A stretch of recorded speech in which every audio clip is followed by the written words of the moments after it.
Բարև ձեզ սիրելի հայրենակիցներ, մենք շարունակում ենք մեր խոսակցությունը կրթության, գիտության, մշակույթի, սպորտի, երիտասարդության ոլորտի կարևոր թեմաների շուրջ։ Հիշեցնեմ, որ մեզ կարող եք հետևել YouTube-ում եւ Spotify-ում եւ այսօր մենք խոսելու ենք туриզմի մասնագետ Արթուր Խասիկյանի հետ շատ կարևոր թեմաներից, որոնք մեզնից յուրաքանչյուրի կյանքի որակի մասին են նաեւ խոսում,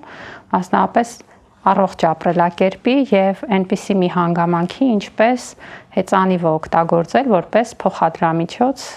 առօրյա կյանքում սեփական գործերը կազմակերպելիս։ Բարև ձեզ, շնորհակալ եմ, որ այսօր միասին զրուցելու հնարավորությունը կա եւ ուզում եմ այդտեղից սկսենք։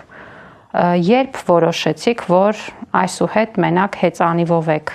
տեղաշարժվելու մոտակա առնվազն վայրերում եւ ինչպես ստացվեց։ Բարև ձեզ, նախ շնորհակալ եմ հրավերի համար։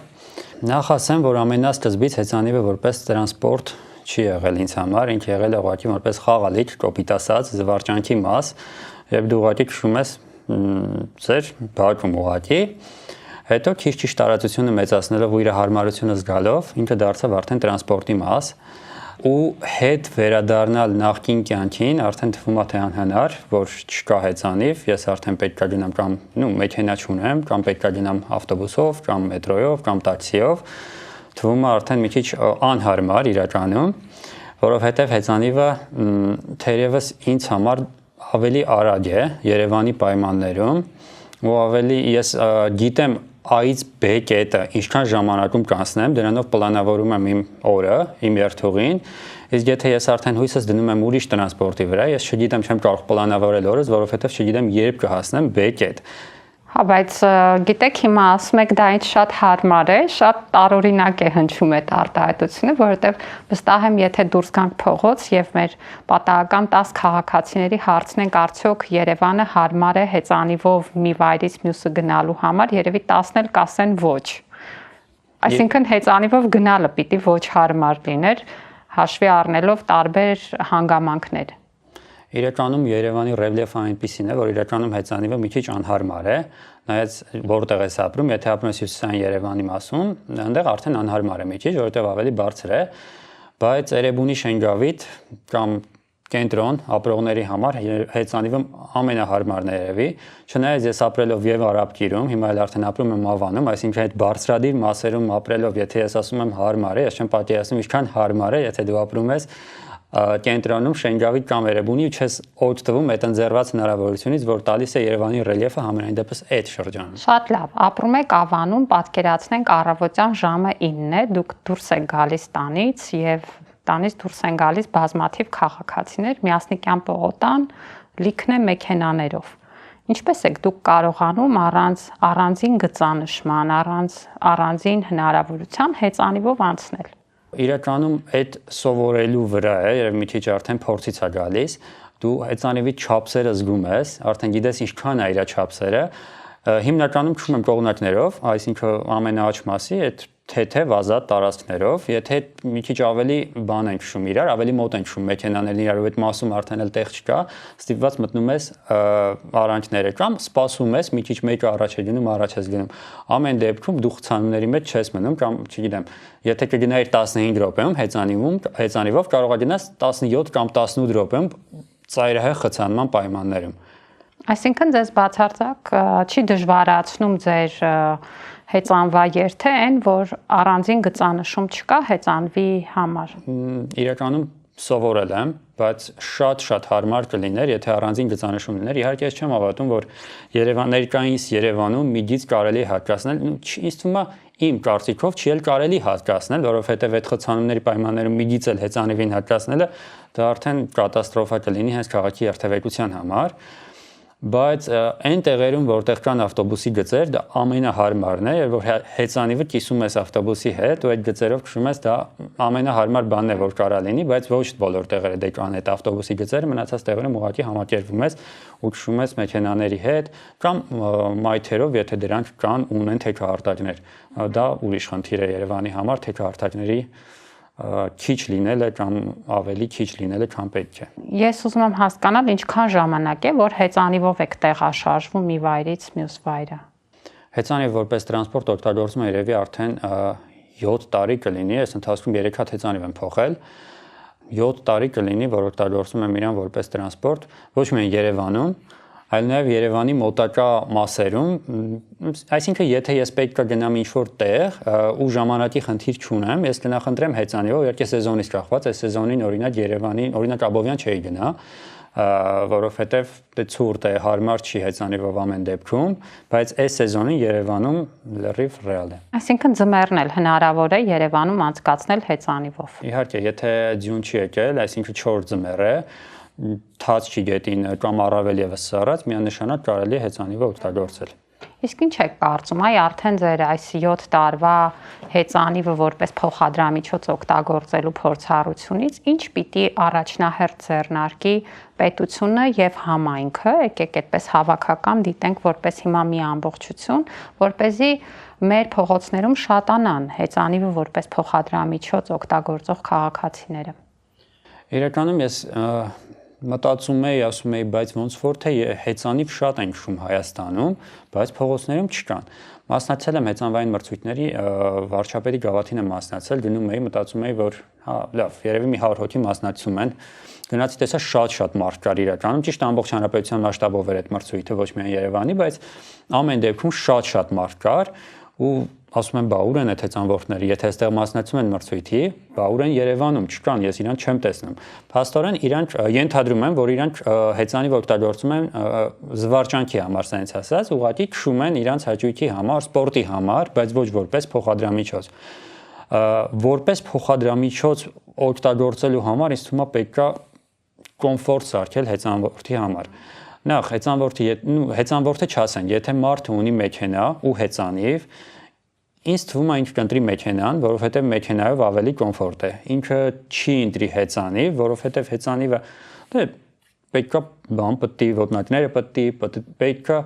մրսի, եթե ցուրտ է, այսինքն կոմֆորտ զոնայից դուրս գալու մասին է խոսքը։ Մեքենան միանշանակ ավելի հարմար է դառնում իր աչքերում, քան հեծանիվը։ Բայց կարծում եմ իսովորության հարց է, եթե ինչ-որ մի ժամանակ հեծանիվ սկսի քշել որպես փոխադրամիջոց, դա արդեն կդառնա իր համար սովորական, ոնց որ իմ դեպքում է դարել։ Դե նայեք, մեր քաղաքացիները անընդհատ բողոքում են խցանումներից եւ արդարացիորեն, երբեմն հատկապես եթե օրվա մեջ մի քանի տեղ պիտի գնաս, կարող ես միջև մի քանի ժամ անցկացնել ճանապարհին եւ ժամանակը այսօր մեր ամենաթանկ ռեսուրսն է։ Ու իրականում եթե կարող ես 3 ժամ մեքենայում անցկացնելու փոխարեն 1 ժամ հեծանիվին տրամադրել եւ նաեւ այդ ընթացքում մարզվել ու միաժամանակ հասցնել անել բոլոր գործերդ, երևի թե մարդիկ պիտի ընտրեն հեծանիվը, բայց ինչ որ հանգամանքներ խանգարում են, չէ՞, օրինակ մեր նախարարությունը, որ փորձում է խրախուսել, հիմա մենք նաեւ նոր ծրագրեր ունենք, որպեսզի մեր ուսանողները հեծանիվ գնեն եւ այդ վարկի տոկոսները նաեւ պետությունը սուբսիդավորում է, կարողանան նաեւ իրենց տնից միջև բու հեծանիվով գնալ ու երբ որ հիմա մենք փորձում ենք խրախուսել, ակտիվացնել, հասկանում ենք նաեւ որ շատ կոնկրետ խնդիրներ ունենք լուծելու, ինչպես օրինակ կայանատեղիները հեծանիվների համար, այդ ընթացքում հեծանիվների ապահովությունը, այսինքն որ թողնեն կայանատեղիում, որը օրինակ տեսախցիկներով նաև հագեցած է եւ վստահ լինեն, որ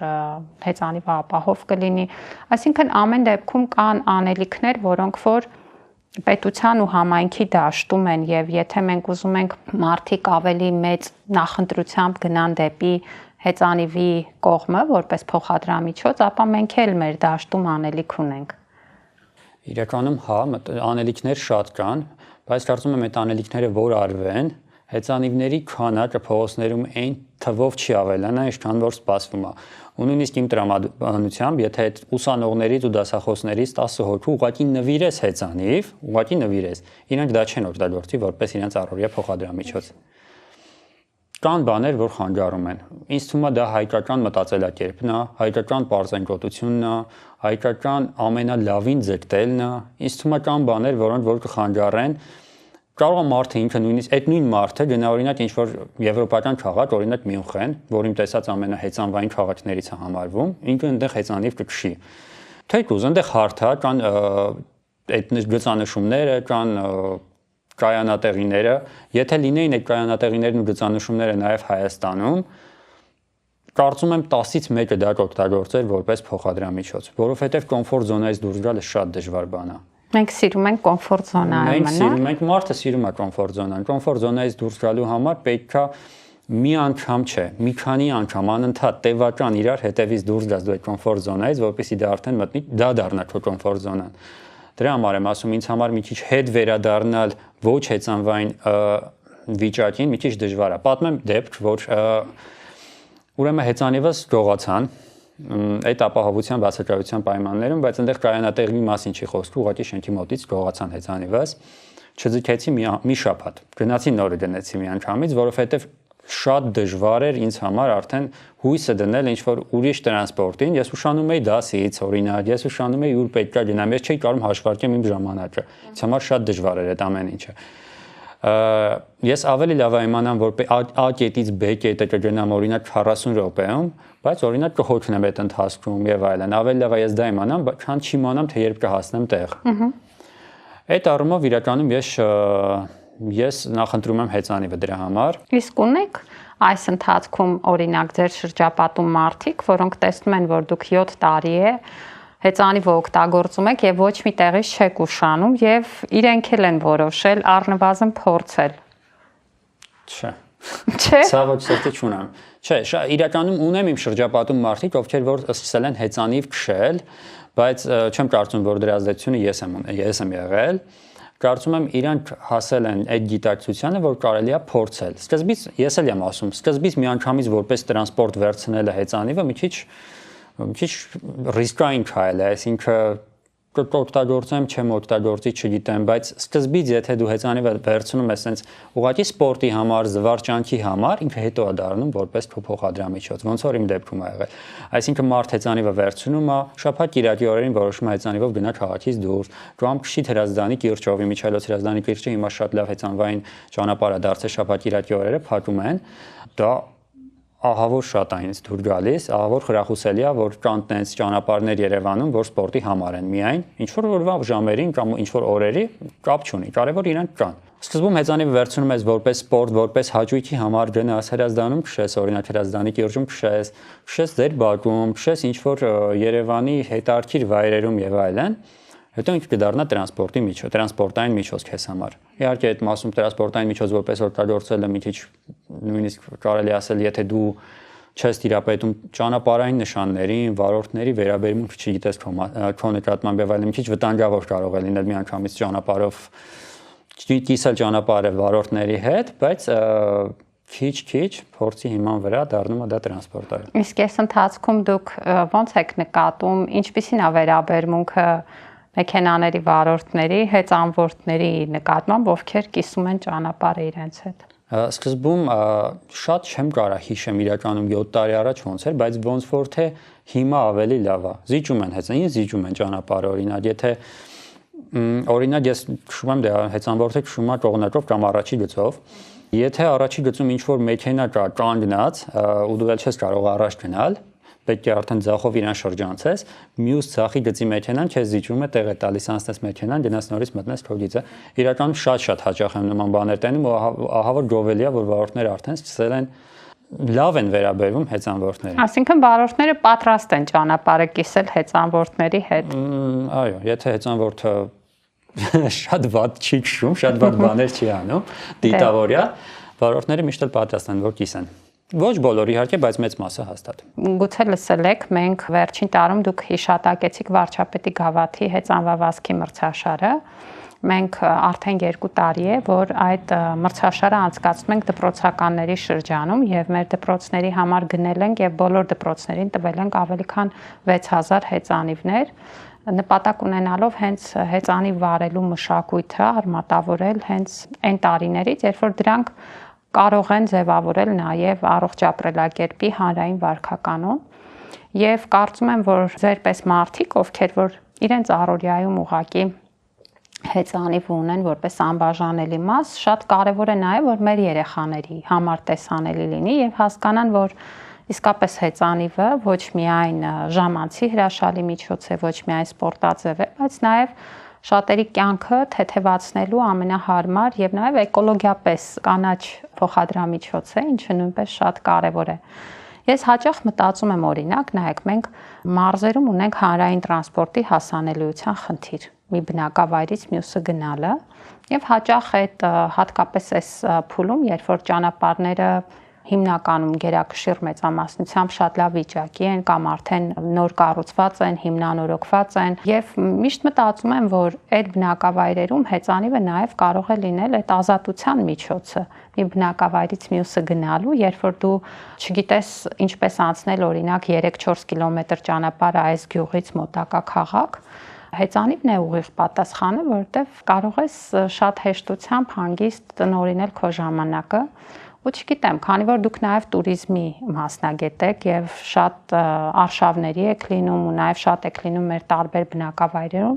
այն չեք կարծում, ինչը կարիք ունենք փոխել, որպեսզի այս մատչելի հասանելի միջոցը, որը կարող է էապես թեթևացնել առնվազն մարդկանց շատ մեծ խմբի կյանքը, տեղաշարժի իմաստով, կիրառվի։ Իրականում ճիշտ նկատեցիք, ես Հայաստանի տարբեր բնակավայրերում շատ եմ լինում եւ տեսնում եմ, որ երեխաները այնտեղ հեծանիվ են քշում։ Այս այն զվարճանքի միջոցն է, որ ասում էի, ոչ թե որպես իհարկե փոխադրամիջոց, սովորաբար երեխաներին A-կետից B-կետ, այսինքն մոտակա գյուղից քաղաք, չգիտեմ ինչի համար իրանք պետքա տեղափոխվեն, կարող է ինչ-որ դպրոցն է քաղաքում, կարող է ինչ-որ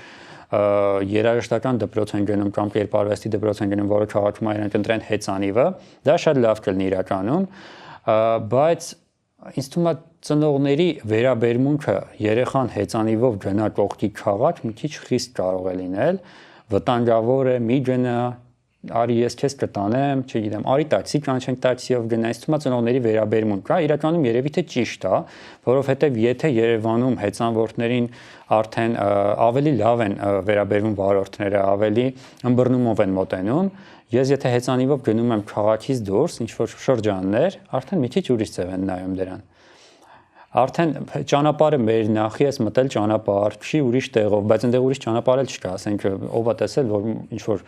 քաղաքից կամ քաղաքից գյուղ լինացող ճանապարհի վրա մայթ լինի, չկա տենց բան, որ մտնես։ Ինչ-որ տենց կարծիքներ եմ լսում։ Իհարկե ոչ բոլորից էլ եմ ասում, բայց կան կարծիքներ, որ հեծանվորդը չպետք է մտնի ինչ-որ ճանապարհ։ Երևանում այդպես չի, արդեն Երևանում փոխվել է այդ մտածելը, որովհետև տեսնում են, շատ են տեսնում հեծանվորդների։ Իսկ մարզերում ունեցել եմ խնդիրներ վարորդների հետ կապված, որ ասում են, որ հեծանիվը մի քշի ճանապարհով, ուրիշ տեղով կարող ես քշել այդ ճանապարհի վրա։ Քանի որ դուք туриզմի ոլորտում եք, մեր երկիրը туриզմի տարբեր տեսանկյուններից է հետաքրքիր ու գրավիչ, եւ այդ թվում արկածային туриզմի, էքստրեմալ туриզմի ունեք արդյոք տուրեր, որոնք ենթադրում են ճանապարհի ինչ-որ հատվածը անցնել հեծանիվով, թե այնուամենայնիվ այդպիսի փորձառություն դեռևս չեք կիրառել։ Չէ, այդպիսի փորձառություն չեմ կիրառել, մեր արշավական ակումբը դեռ հեծանիվով տուրեր ի նկատի ունեմ իմ խմբում երբեք չեմ տեսել, որ հեծանիվով կեսից հեծանիվով գնան կամ ամբողջությամբ հեծանիվով գնան հեծանվային տուրեր չեմ տեսել, որ կազմակերպի մեր ակումբը, բայց կան ակումբներ Հայաստանում, տարբեր community-ներ, հա, ինչ-որ հեծանվային համայնքներ կան, որոնք որ հեծանիվով կարող ես գնալ օրինակ Սևան կամ Սևանի շուրջը կամ հեծանիվով գնալ A-կետից B-կետ, ինչ-որ լինում են այդպիսի ուղղություններ, հեծանվային համայնքները կազմակերպում են, ու իմ ասած, այն մարդիկ, ովքեր որ հեծանիվը օգտագործում են որպես զվարճանքի միջոց, շաբաթ կիրակի օրերի համար եւ այլն։ Նույն այն մարդիկ, ովքեր որ մասնակցում էին վարչապետի գավաթին, իրանք հենց օգտվում են այդ ակումբներին ձեռված հնարավորություններից եւ իհարկե գնում են հեծանիվով A-կետից B-կետ։ Ինչ խորհուրդ կտայիք այն մարդուն, ով որ օրինակ հիմա մեզ կլսի եւ կորոշի ինքն էլ փորձի հեծանիվը օգտագործել որպես փոխադրամիջոց, որն այն կարևոր գիտելիքը, դիտարկումները, որ մեզնից յուրաքանչյուրը պետք է գիտակցի, թե դժվարությունների առումով, թե նաեւ փորձի առումով։ Այս սեզոնին մի քիչ դժվար է կոմֆորտ զոնայից դուրս գալը, բայց գարնան է, որ եղանակները բացվեն, պետք է իմանա ճանապարհային կանոնները, նշանները, կանոնները, որպեսզի կարողանա կանխատեսել մեկ վարորդների վարքագիծը, այսինքն մաքսիմում պետք է լինել կանխատեսելի ճանապարհին։ Եվ վարորդը պետք է լինի կանխատեսելի, եւ դու որպես հեծանվորդ պետք է լինես մաքսիմալ կանխատեսելի, եւ հետիոտն պետք է լինի կանխատեսելի այդ անախորժ վիճակներից խուսափելու համար։ Եթե դու տիրապետում ես այդ ինֆորմացիային, նշաններ, ձևեր եւ այլն, միանշանակ խորհուրդ եմ տալիս փորձի համար վարձել թեկուզ մի ամսով հեծանիվ, թեկուզ մի ամսով, օգտվել դրանից որպես տրանսպորտ, դրանից հետո արդեն པարզ կլինի, որոշումը արդեն ավելի པարզ ու հստակ կլինի։ Դու ուզում ես շարունակես հեծանիվ օգտագործես որպես տրանսպորտ, թե հետ ես վերադառնում նախկին ձևին։ Իսկ եթե մարդը չգիտի հեծանիվ քշել, բայց ամեն դեպքում որոշել է սկսել։ Պետք է սովորի ուրեմն քշել, բայց ոչ ճանապարհներին։ Միանշանակ հեծանվեի քշել սովորելու տեղեր շատ կան Երևանում, հենց բակերը կարա լինեն, հենց իմ ասած տեղը Հրազդանի կիրճը շաբաթ-կիրակի օրեր են։ Միանշանակ հեծանիվ քշել իրանից բան չի ներկայացնում։ Մի քանի օրում կարելի ինձ թվում է։ Ինչն է կարևորը, ասում են ամենակարևորը հավասարակշռությունը պահելն է։ Այո, ամենակարևորը հավասարակշռությունը շարժման ընթացքում պահելը հեշտ է։ Ինչ որ մեկին խնդրում է քեզ, հեծանիվը գցի շարժման մեջ, օրինակ հետևից հրում է մի քիչ, դու որ շարժման մեջ ես լինում, ավելի հեշտ է հավասարակշռությունը պահելը։ Կանգնած հեծանիվի վրա հավասարակշռություն պահել չի կարելի։ Մի քանի վայրկյան կարող է կարելի է, բայց շարժվող օբյեկտը ավելի հեշտ է։ Եվ որ դու արդեն դրա հասնես այդ մակարդակին, քիչ արդեն կսովորես մենակով քշել։ Եվ ոչ մի տարի կուշ չի, չէ՞, հեծանիվ վարել սկսելու համար։ Չեմ կարող այդ հարցին կոնկրետ պատասխանեմ, ես երեխա ժամանակվանից եմ սովորել, բայց կարծում եմ մարդու հնարավորությունները մեծ են եւ ոչ մի տարիք ուշ չի ինչ որ բան սկսելու համար։ Ցանկացած բան կարող է մեծ տարիքում մի քիչ դժվարությամբ դա գա, բայց հաստատ կգա։ Իսկ ենթադրենք մարդը էլի մեզ լսել է, ուզում է գնալ իրեն հեծանիվ գնել եւ փորձել։ Ինչին պետք է ուշադիր լինել հեծանիվ ընտրելիս։ Դուք ասացիք, որ 3 անգամ փոխել եք հեծանիվ այս ընթացքում, ինչին եք ուշադրություն դարձնում, որ բաղադրիչներն է, որ ավելի կարևոր է նկատել։ Իրականում երևի հեծանիվ ընտրելիս պետք է ընտրել մի քիչ հայտնի բրենդներից։ Ես բրենդամոլ չեմ իրականում, բայց եթե դու գնում ես մի քիչ ավելի լավ, մի քիչ ավելի թանկ հեծանիվ, վարպետի մոտ տանելը կարող է 1 կամ 2 տարի հետո նոր որոշես ինչ որ բանի պատճառով տանես վարպետի մոտ։ Ես ունեցել եմ ասենց ասած վատ հեծանիվ, ամիսը 2-3 անգամ տանում էի վարպետի մոտ ինչ որ միացած սարք փոխելու համար, էս էր ջարդվում եւ այլն։ Բայց ընդհանուր հեծանիվ ընտրելիս կարծում եմ պետք է հեծանիվը լինի թեթև, որպեսզի իրան հեշտ ավելի կառավարելի լինի։ Պետք է ունենա այդ ոնց ասեմ, այդ սկորուսները հայերենով այդ արագության համակարգը փոխելու հնարավորությունը, որպեսզի թեք տեղերը կարողանաս հեշտ բարձրանաս։ Ու միանշանակ ես նախընտրում եմ արգելակման համակարգը լինի յուղային, որ ավելի արագ պահի ու ինքը ավելի լավ աշխատում, ավելի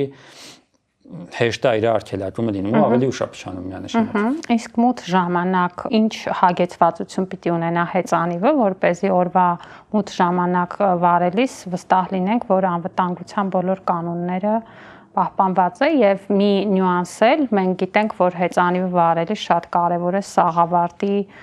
առկայությունը։ Ինձ հետաքրքիր է դուք օրինակ միշտ կրում եք սաղավարտ։ Սաղավարտի առկայությունը ոչ թե կարևոր է, այլ օրենքով պարտադիր է, բացի դա ես միշտ կրում եմ սաղավարտ, բացի սաղավարտը կարելի է դնել նաև ծնկներին եւ ձեռքի ես մասերին պետք է ունենալ նաև այդ ամրացնող բաները, որ եթե ինքնես ինչ-որ բան չվնասես հոդերը, ծնկները եւ այլն, այդ մեկը չեմ դնում ես, բայց իրականում իր կարևորությունն էլ չպետք է թերագնահատել, ինքը էլի կարևոր բան է։ Օրվա մութ ժամերին պետք է ունենաս պարտադիր լույս եւ դիմացից եւ հետևից լույսը թեթև կարմիր թարթող լույս, այնքան որ քեզ նկատեն, որ գնացող հեծանվորդ կա։ Իսկ դիմացի լույսը դա արդեն քեզ համար որ տեսնես թե որ ես գնում։ Իսկ լույս ժամանակ դեսաղավարտի առկայությունը դա պարտադիր պայման է։ Ավելի բացի այն որ ինքը ավելի անվտանգ է, դու ավելի ինքնավստահ ես քեզ զգում հեծանիվի վրա։ Օրինակ եթե ես քշում եմ առանց սաղավարտ, ես նույն ձև եմ քշում սաղավարտով թե առանց սաղավարտ, չէ, բայց սաղավարտով ավելի ինքնավստահ եմ քշում, ավելի ճիշտ եմ երևի քշում, քան առանց սաղավարտ։ Եվ ամփոփելով, ինչ կմաղթեք դուք մեր բոլոր նոր սկսող հեծանվորդներին։ Մի քիչ առաջ դուք ասացիք, որ ուզում եք, ծրագրով դպրոցներին որ բաժանել եք փոքր տարիքից սերմանեք, այդ ավելի աշխատող տարբերակ է, փոքր տարիքից մարդիկ սկսեն հեծանիվին կապվեն ու շարունակեն։ Իսկ այն մարդիկ, ովքեր մեծ տարիքում են սկսում, մի քիչ դժվար կարա լինի, խորհուրդ եմ տալիս դուրս գալ կոմֆորտ զոնայից, եթե վստահ չես ուզում ես հեծանիվ գնես, թե չէ, միանշանակ վարձույթը կա, Երևանում շատ տեղեր կան, որ կարող եք վարձել։ Մի ժամանակ տարբեր ընկերություններ հեծանիվներ էին բերել, ճիշտ է, հեծանիվների որակապես զիջում էին նորմալ հեծանիվներին, որովհետև իրանք այդքան էլ հարմար չէին, ես փորձել եմ քշեմ, ընդհանրապես հարմար չէին, բայց կային իրանք։ Իրանք բերել են նաև կայանատեղիներ իրանց հետ, հիմա իրանք չկան, կայանատեղիները նույնպես էլ չկան։ Այդ խնդիրը առաջացրել իհարկե, բայց միանշանակ վարձել հեծանիվ, բայց նորմալ հեծանիվ, ոչ թե ինչ որ կար մի ժամանակ, թեկուզ մի ամսով փորձել օգտվել դրանից որպես տրանսպորտ, թողնի սկզբից որպես հաճույքի համար, դարձնել որպես տրանսպորտ, ավելի մոտիկ տեղերը տեղափոխվելու համար, հետո արդեն որոշումը հեշտ կլինի, գնել նոր հեծանիվ, թե չէ։ Իմ կարծիքով ուղղակի պետք է առաջի քայլը անել, դժվարը հենց այդ առաջի քայլն է։ Շնորհակալ եմ, առաջին քայլերը միշտ դժվար են, բայց կարծում եմ ձեր օրինակին հետևելով, երբ որ սկսում ես, ապա նաև ստացած առավելությունները այնքան են, որ անպայման շարունակում ես, այնպես որ հուսով եմ, որ մեր